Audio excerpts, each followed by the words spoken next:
भगवद गीता का 12वां अध्याय का अगला शेष भाग भगवद गीता हिंदी में सुनाऊंगा। आप इसको ध्यान सुने और इस चैनल को लाइक एंड सब्सक्राइब जरूर करें। भगवान कृष्ण आपका परिवार कल्याण करेंगे। सुनिए।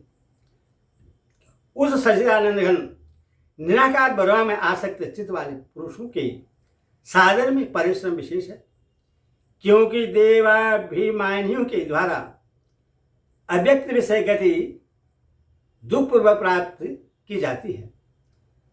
तेषां पद के सहित अव्यक्ता सत्य चेत शाम पद किनका वाचक है और उनको परिश्रम अधिक है। इस कथन का क्या भाव है? पूर्व श्लोक में जिन निर्गुण उपासकों का वर्णन है, जिनका मन निर्गुण निराकार सच्चिदानंद घन ब्रह्मा में ही आसक्त है, उनका वाचक यहाँ तेषां के सहित अव्यक्ता सत्य चेत शाम पद है, उनको परिश्रम अधिक है। यह कहकर भगवान ने यह भाव दिखलाया है कि निर्गुण ब्रह्मा का तत्व बड़ा ही गहन है, जिसकी बुद्धि शुद्ध स्थिर और सूक्ष्म होती है, जिसका शरीर में अभिमान नहीं होता, वही उसे समझ सकता है। साधारण मनुष्य की समझ में यह नहीं आता। इसीलिए निर्गुण उपासना के साधन के आरंभ काल में परिश्रम अधिक होता है।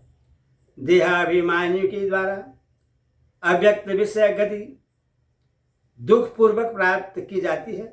इस कथन का क्या भाव है? उपयुक्त कथन से भगवान ने पूर्वार्थ में बतलाए हुए परिश्रम का हेतु दिखलाया है। अभिप्राय यह है कि देह में अभिमान रहते निर्गुण ब्रह्मा का तत्व समझ में आना बहुत कठिन है। इसीलिए जिनका शरीर में अभिमान है, उनको वैसी स्थिति बड़े परिश्रम से प्राप्त होती है। यहाँ तो अव्यक्त की उपासना में अधिकतर परिश्रम बतलाया है और 9वें अध्याय के दूसरे श्लोक में त्रुह सुसुखम पदों से ज्ञान विज्ञान को सुगम बतलाकर चौथे, पांचवें और छठे श्लोक में अव्यक्त का ही वर्णन किया है। अथवा दोनों जगह के वर्णन में जो विरोध सा प्रतीत होता है, इसका क्या समाधान है? विरोध नहीं है, क्योंकि 9वें अध्याय में ज्ञान और विज्ञान शब्द सगुण भगवान के गुण प्रभाव और तत्व से विशेष संबंध रखते हैं। अतः वहाँ सगुण निराकार की उपासना को ही करने में सुगम बतला है। वहाँ चौथे श्लोक में आया हुआ अव्यक्त शब्द सगुण निराकार का वाचक है। इसीलिए उससे समस्त भूतों को धारण पोषण करने वाला, सब में व्याप्त और वास्तव में असंख्य होते हुए भी सबकी उत्पत्ति आदि करने वाला बतलाया है। छठे अध्याय के 24वें 27वें श्लोक तक निर्गुण उपासना का प्रकार बतलाकर 28वें श्लोक में उस प्रकार का साधन करते करते सुपूर्वक परमात्म प्राप्ति रूप अत्यंत का लाभ होना बतलाया है। उसकी संगति कैसी बैठेगी, वहां का वर्णन जिसके समस्त पाप तथा रजोगुण और तमोगुण शांत हो गए हैं, जो ब्रह्माभूत हो गया है, अर्थात जो ब्रह्मा में अभिन्न भाव से स्थित हो गया है, ऐसे ही पुरुष के लिए है, देहमानी के लिए नहीं। अथवा उसको सुगुण ब्रह्मा की प्राप्ति बतलाना उचित ही है। क्या निर्गुण उपासकों को भी साधन काल में अधिक परिश्रम होता है? सगुण उपासकों को नहीं होता? सगुण उपासकों को नहीं होता, क्योंकि एक तो सगुण की उपासना सुगम है, दूसरे वे भगवान पर ही निर्भर रहते हैं। इसलिए स्वयं भगवान उनकी सब प्रकार से सहायता करते हैं। ऐसी अवस्था में उनको परिश्रम कैसे हो? सब प्रकार निर्गुण निराकार ब्रह्मा की उपासना से देहाभिमानियों के लिए परमात्मा की प्राप्ति कठिन बदलाने के उपरांत अब 2 श्लोकों द्वारा सगुण परमेश्वर की उपासना से परमेश्वर की प्राप्ति शीघ्र और अनायास होने की बात कहते हैं। परंतु जो मेरे परायण रहने वाले भक्तजन सगुण कर्मों को मुझ में अर्पण करके मुझ सगुण रूप परमेश्वर को ही अन्य भक्ति योग में निरंतर नित्यन करते हुए भजते हैं। तोपद का यहाँ क्या अभिप्राय है? तोपद यहाँ निर्गुण उपासकों की अपेक्षा सगुण उपासकों की विलक्षणता दिखलाने के लिए है। भगवान के परायण होना क्या है? भगवान पर निर्भर होकर भांति भांति के दुखों की प्राप्ति होने पर भी भक्त प्रहलाद की भांति निर्भय और निर्विकार रहना, उन दुखों को भगवान का भेजा हुआ पुरस्कार समझकर सुखपूर्वक ही समझना तथा भगवान को ही परम प्रेमी, परम गति, परम सुहृदय और सब प्रकार से शरण लेने योग्य समझकर अपने आप को भगवान के समर्पण कर देना, यही भगवान के परायण होना है।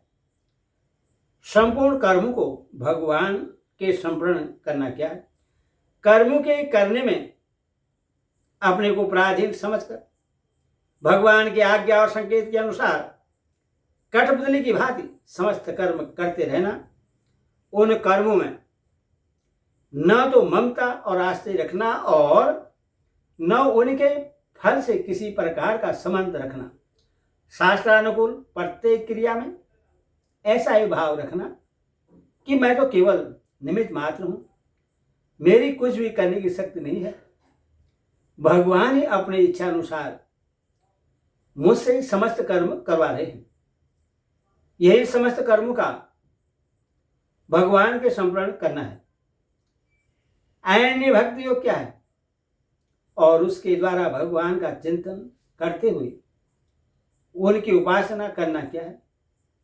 एक परमेश्वर के सिवा मेरा कोई नहीं है, वही मेरे सर्वस्व है, ऐसा समझकर जो भगवान में स्वार्थ रहे तथा अत्यंत श्रद्धा से युक्त अन्य प्रेम करता है। जिस प्रेम में स्वार्थ, अभिमान और व्यभिचार का जरा भी दोष नहीं है, जो सर्वदा पूर्ण और अटल है, जिसका किंचित अंश भी भगवान से भिन्न वस्तु में नहीं है और जिसके कारण क्षण मात्र की भी भगवान की विस्मृति ऐसा हो जाती है, उस अन्य प्रेम को अन्य भक्ति योग कहते हैं। और ऐसे भक्ति योग द्वारा निरंतर भगवान का चिंतन करते हुए जो उनके गुण, प्रभाव और लीलाओं का स्वर्ण कीर्तन और नामों का उच्चारण और जप आदि कराना है, यही अन्य भक्ति योग के द्वारा भगवान का चिंतन करते हुए उनकी उपासना करना है। हे अर्जुन, उन मुझ में चित्त लगाने वाली प्रेमी भक्तों का मैं शीघ्र ही मृत्यु रूप संसार समूह से उद्धार करने वाला होता हूं। तेषां पद के सहित मध्यावेशित चेत शाम पद किनका वाचक है? पिछले श्लोक में मन बुद्धि को सदा के लिए भगवान में लगा देने वाले जिन अन्य प्रेमी सगुण उपासकों का वर्णन आया है, उन्हीं प्रेमी भक्तों का वाचक यहाँ तेषां के सहित मध्यावेश चेतसाम पद है। मृत्यु संसार सागर क्या है और उससे भगवान का उपयुक्त भक्त को शीघ्र ही उद्धार कर देना क्या है? इस संसार में सभी कुछ मृत्युमय है। इसमें पैदा होने वाली एक भी चीज ऐसी नहीं है जो कभी क्षण भर के लिए भी मृत्यु के थपेड़ों से बचती हो। और जैसे समुद्र में असंख्य लहरें उठती रहती हैं, वैसी इस अपार संसार सागर में अनवरत जन्म मृत्यु रूपी तरंगें उठा करती हैं। समुद्र की लहरों की गणना चाहे हो जाए, पर जब तक परमेश्वर की प्राप्ति नहीं होती तब तक जीव को कितनी बार जन्मना और मरना पड़ेगा, इसकी गणना नहीं हो सकती। इसीलिए इसको मृत्यु रूप संसार सागर कहते हैं। उपयुक्त प्रकार से मन बुद्धि को भगवान में लगाकर जो भक्त निरंतर भगवान की उपासना करते हैं, उनको भगवान तत्काल ही जन्म मृत्यु से सदा के लिए छुड़ाकर यही अपनी प्राप्ति करा देते हैं, अथवा मरने के बाद अपने परम धाम में ले जाते हैं। यहाँ तक कि जैसे केवट किसी को नौका में बैठाकर नदी से पार कर देता है, वैसे भक्ति रूपी नौका पर स्थित भक्त के लिए भगवान स्वयं केवट बनकर उसकी समस्त कठिनाइयों और विपत्ति को दूर करके बहुत शीघ्र उससे भीषण संसार समुद्र के उस पार अपने परम धाम में ले जाते हैं। यही भगवान का अपने उपयुक्त भक्त को मृत्यु रूप संसार से पार कर देना है। इस प्रकार पूर्व श्लोक में निर्गुण उपासना के अनुसार सगुण उपासना की सुगमता का प्रतिपादन किया गया।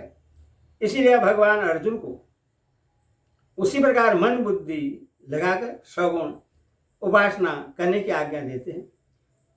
मुझ में मन को लगा और मुझ में ही बुद्धि को लगा, इसके उपरांत तो मुझ में ही निवास करेगा, इसमें कुछ भी शेष नहीं है।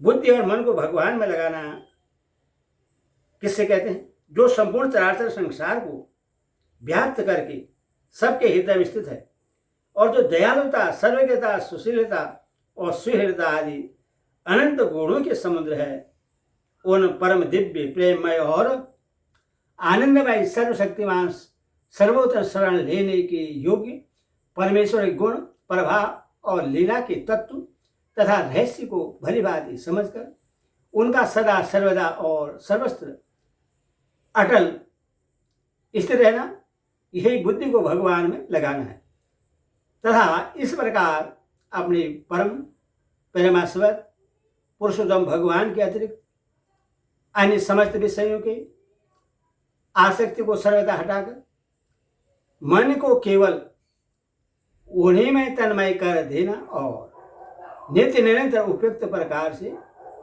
उनका चिंतन करते रहना, यही मन को भगवान में लगाना है।